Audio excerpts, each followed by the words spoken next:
In a world where corruption, lies, and hate hang over our heads like a dark storm cloud on a winter's night, the only hope for a new day is the age of authenticity. Join me for Season 4 as we go on a mission to help 100 million people break out of isolation and into acceptance. We're going to come alongside visionary entrepreneurs, change makers, and thought leaders. We're going to crack this code together. An array of light and an age of authenticity is upon us. Enjoy today's episode.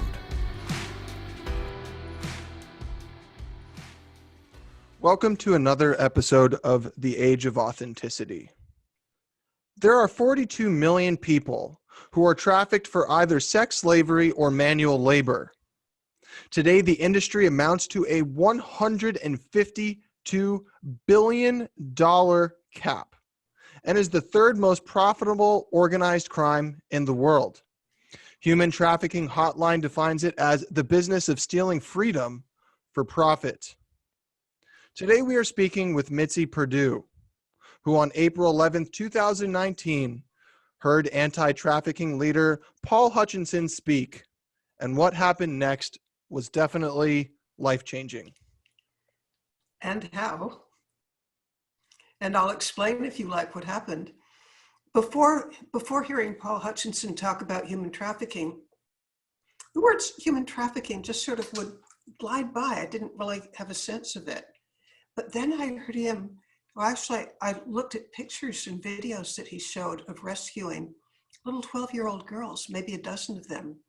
And I learned that these little girls would be forced to have sex with strangers maybe 12 times a night, 365 days a year, meaning being raped more than 3,000 times in the course of a single year.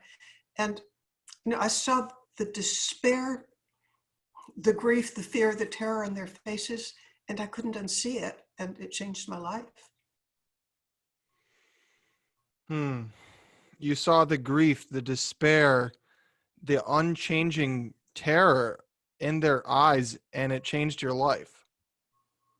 And how? Because I thought, I'm in the audience thinking, this is the worst travesty that I've ever heard of. I mean, what could be worse than kidnapping, or in one way or another, getting a little girl, a little boy, and their life expectancy, I learned from Paul Hutchinson, is no more than 7 years. They're going to die of suicide, overdose, or they may be murdered for organ harvesting. And I'm sitting in the audience listening to this and thinking, I can't unsee this. Mm-hmm. And I'm kind of influenced by a quote I memorized from Mother Teresa, which is, it's immoral to be discouraged by the magnitude of a problem. The good that we can do, we must do. And I'm thinking, this problem, as you mentioned, 42 million people, by the way, to give a feeling of how many 42 million people is, you live in the state of California. California's population is 40 million. So this is the equivalent of every man, woman, and child in the whole state. I mean, the amount of suffering is just inconceivable. So I'm sitting in the audience thinking, I want to do something. And if I wrote a great big check to Paul's foundation, that would mean cutting back on other charities I support. Like I love the food bank. I love various environmental organizations. I didn't want to cut back on them, but I wanted to do something. And then it occurred to me, I own a very valuable antique desk from, we think, the year 1600. We believe it belonged to a de Medici cardinal. And I knew if I sold that would bring in a lot of money.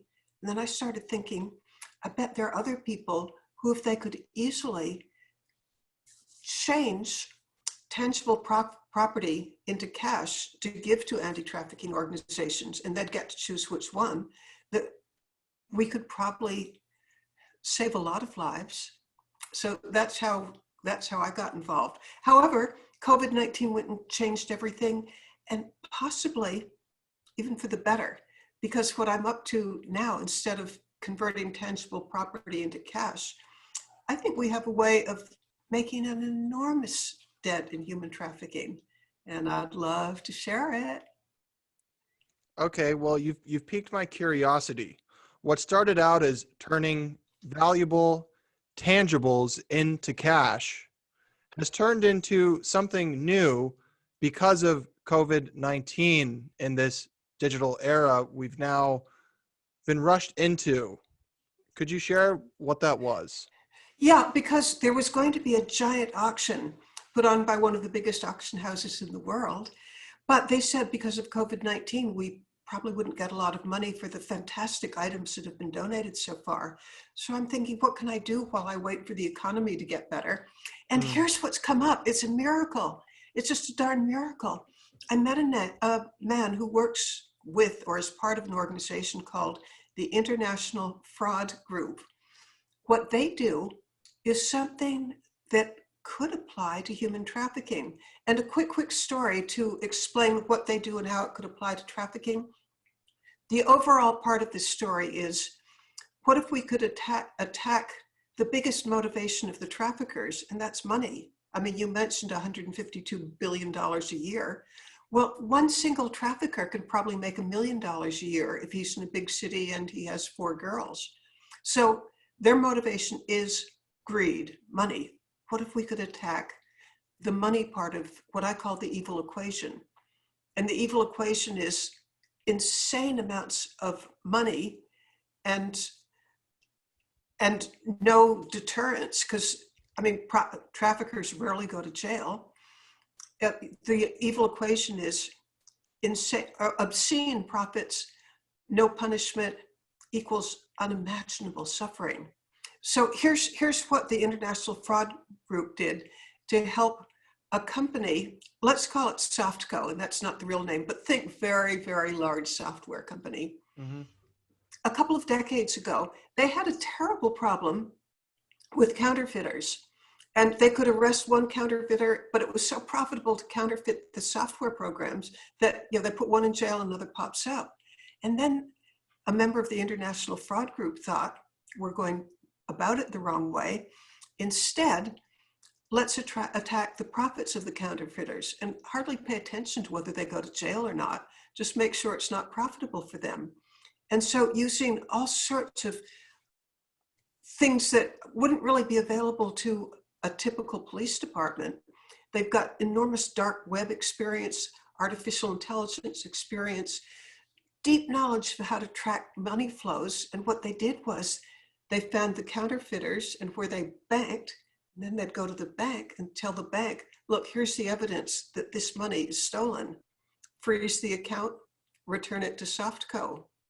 And suddenly, well, not suddenly, I suppose it took a couple of years, it became unprofitable for counterfeiters to attack Softco.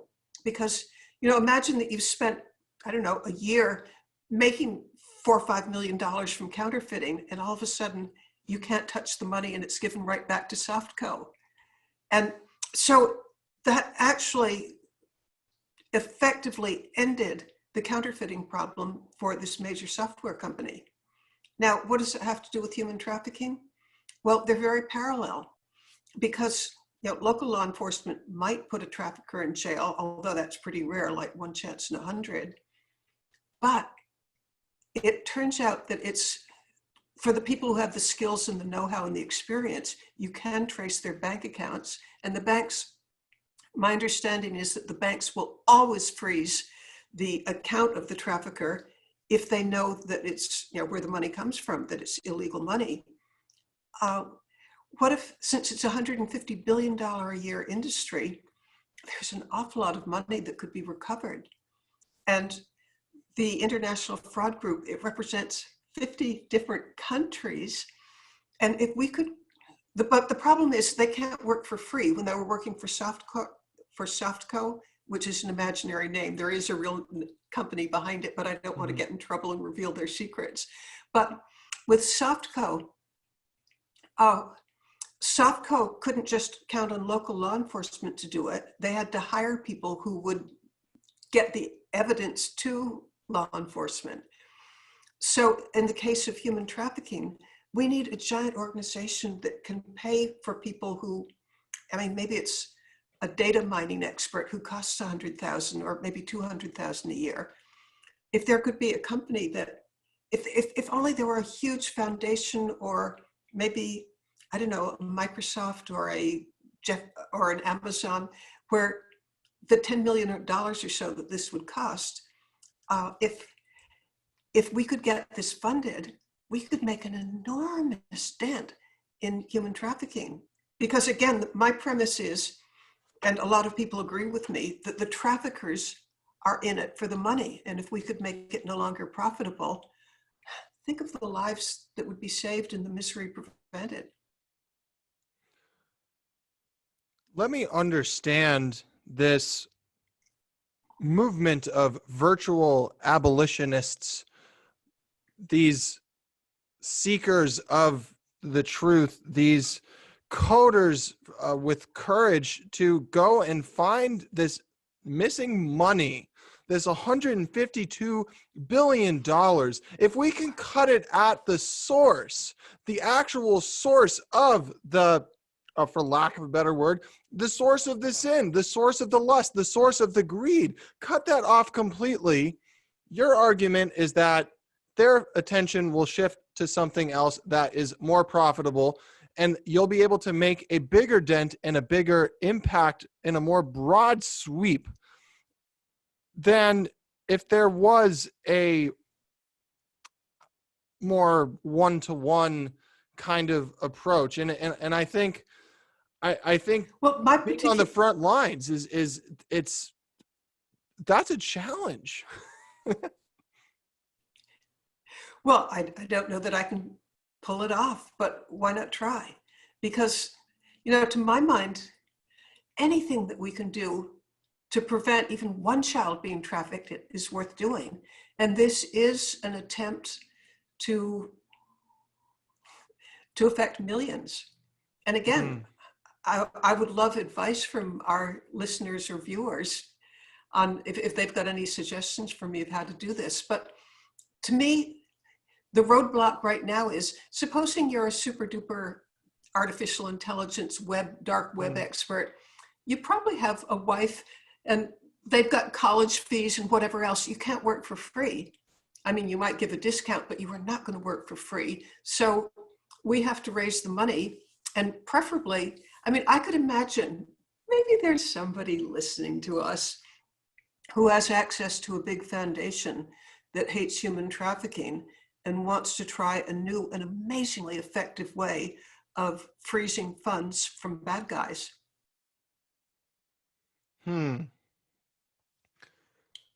That could solve the money issue pretty fast. And I do feel like the right person listening to this right now, you know who you are. You've been listening to the show. You have access to capital somewhere: foundation, nonprofit, charitable giving. There are creative strategies here that we can start to put into place. I'm calling on the innovators. I'm calling on the change makers. I'm calling on the ones that want to put on the sword and the shield and go to battle. Oh, I love that thought. Oh, it would just be the best thing in the world. And one of the things, I'm 79, one of the things that sort of I'm aware of at my age that probably more than somebody would be at 30 or 40.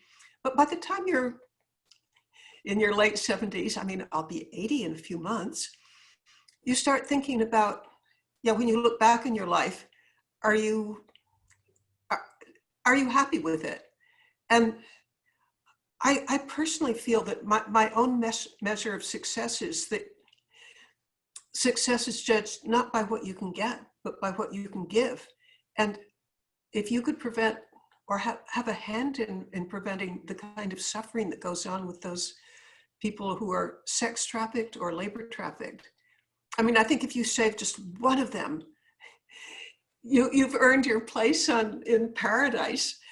But imagine being able to save millions of them. And this is a way, and it's doable, and it's practical. And if this happens to touch your heart or maybe your intellect, I don't care which, I can get you some pretty amazing business plans from the International Fraud Group of how they would go about it. So you've actually started to put together some of those plans.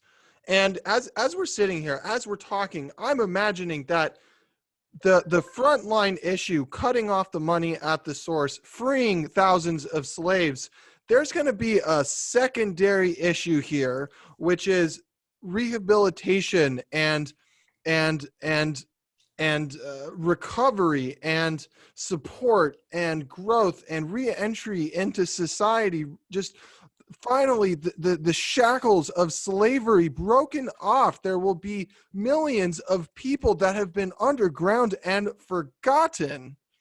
So there's a second part of that problem that needs to be solved, and there's a third part of the problem that needs to be solved, and a fourth part of the problem that needs to be solved.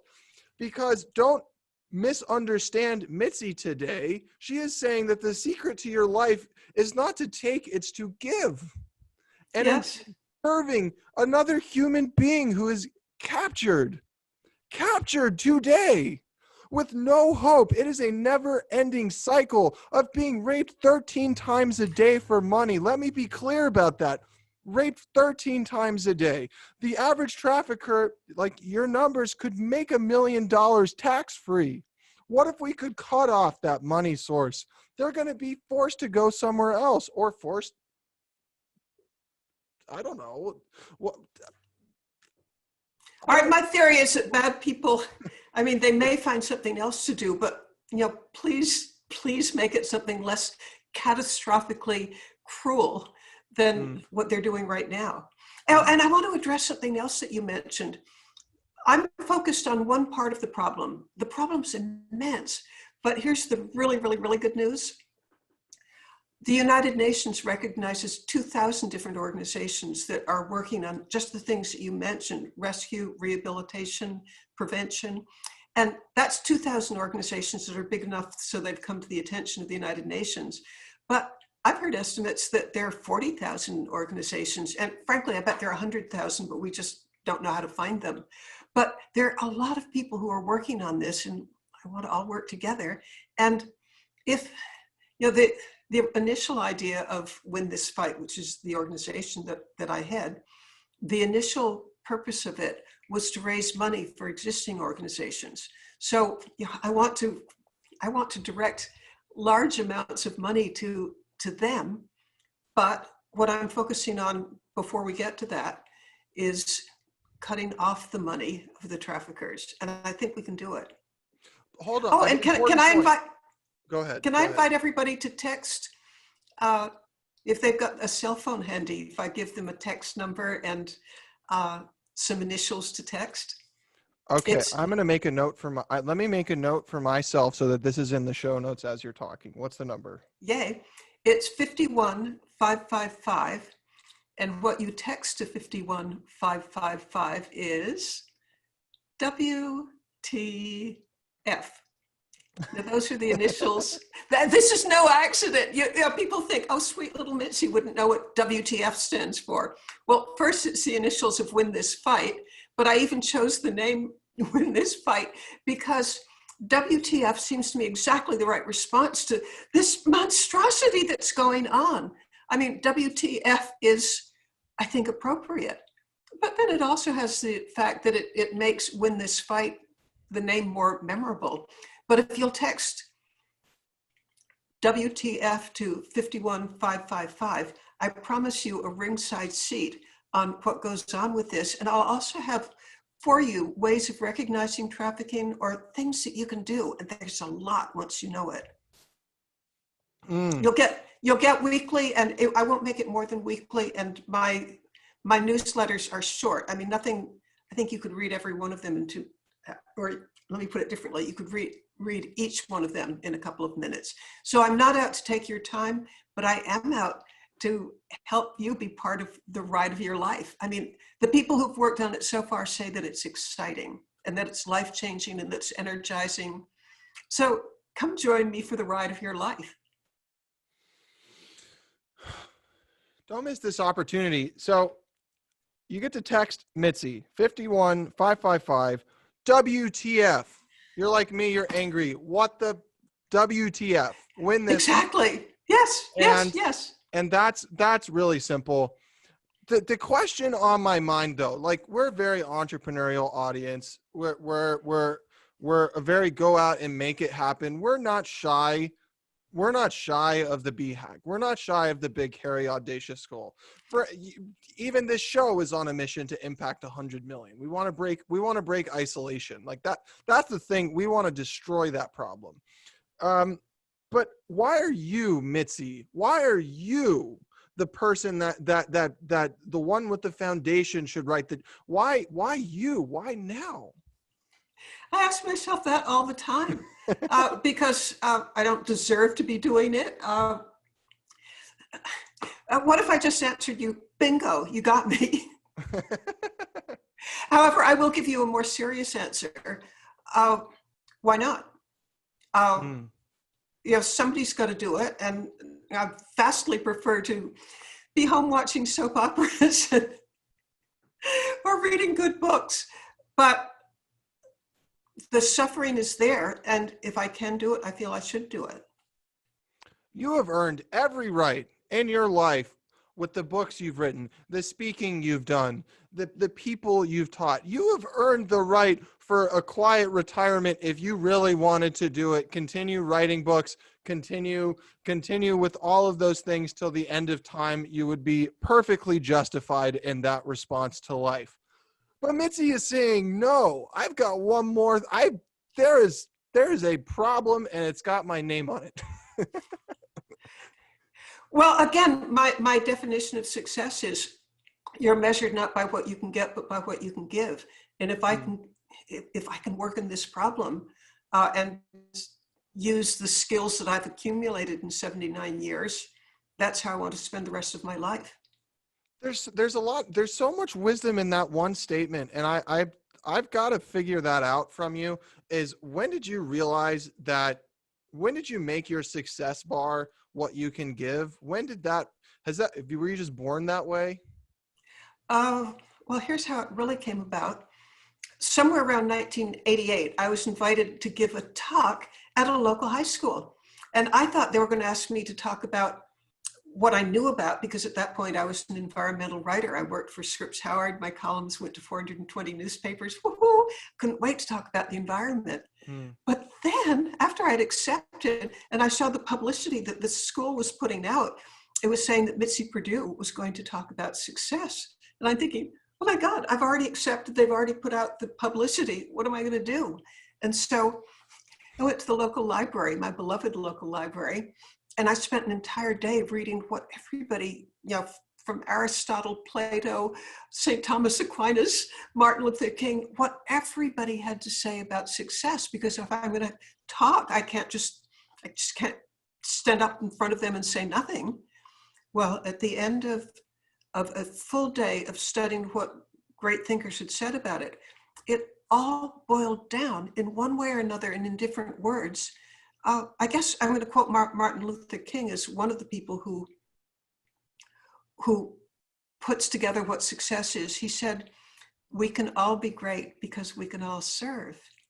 And so I'm putting together, I've taken endless notes and just weaving it all together. And it occurred to me that my definition of success, and that's the one I already gave you, success is judged not by what we can get, but by what we can give.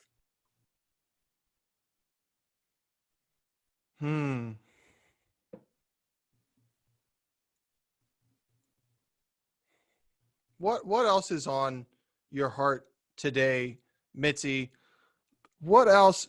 The people in the room with us, they're listening. Their mind, like they did not expect this episode today. I threw it on them, but you know what? We're going there this season. We are going straight there, and we're not looking back. We've got Mitzi. What do you got to say to these people who have just been blindsided with your awesomeness, blindsided with your service? Like, what's next? Well, I've got to digest the idea that I could blindside somebody with awesomeness. But thank you. Now, what I'd really say to them is, if you have any leftover energy, I would love to have you join me in this. And I make a promise to everybody who's part of it. And right now, I've got a Rolodex of 350 people who volunteered. that I will never ask you for a single thing that you don't want to give. If you want to be hugely involved, I'll find a place where you're going to feel satisfied and that you're using your talents and abilities. On the other hand, you're busy, you've got your career, you've got the children squabbling around, and you hardly have any time at all, but you just like to know what's going on. Contact me and I'll just put you on the newsletter. And in case there's somebody who doesn't have a cell phone handy and isn't going to text WTF to 51555, get hold of me by email. And probably the easiest way to do that is you can go to the website winthisfight.org or write to me directly, and that's just Mitzi at MitziPerdue.com. And I'm giving too many numbers, but you've got show notes, so. But I would love to have anybody who cares and wants some excitement and fun and feeling of that you're making a difference and that you're part of a movement that changes lives for the better. Get in touch with me. I'll make you glad you did. Mitzi, real quick. So this book asks Mark Victor Hansen, his wife Crystal Dwyer Hansen. I had the recent opportunity to speak with both of them. You're actually in this book. Can you give us the power of asking right now and how it led you to this mission, to like how important that is? Well, what's really super neat, cool, wonderful is, and it's not in the book because it happened after the book was already in press, but Mark Victor Hansen is part of this movement. But he worked with me to write a book called How to Be Up and Down Times. And that was after Crystal had interviewed me to be in the book. I think asking is just one of the great tools in life. I don't think you get anywhere without asking. And the book Ask, I love that book, because if you want to be all you can be, and that's what I wish for everybody, it takes a lot of asking along the way. There are very few things in my experience that just drop in your lap. Now you got to ask. And that book tells you how. It explores, with great humanity and sympathy, the things that keep you from asking. I mean, maybe you think, I'm not good enough. Or maybe you think, oh, I'll get turned down. I mean, they go through all the things that keep you from being all you can be because you don't dare ask. I love that book. I recommend it absolutely to everybody. And this is an open offer. Anybody that wants to take me up on it, if they can get a hold of me, LinkedIn's a great place. Y'all have my phone number. I've given it to you a bunch of times. I will personally buy this book and send it to you. That is a real offer that I've committed to. So thank you so much, Mitzi. It's 51555. WTF. You want to end this thing now. WTF. You're angry. WTF. You're happy someone's doing something about it. WTF. You want a life of joy. WTF. There's people that need to be helped. WTF. You have skills with financial forensics and bank coding, and maybe you're out of work right now and you want to put some time into something. WTF to 51555. I'm so grateful that you said that. And I just love to hear from people who are watching or listening to us.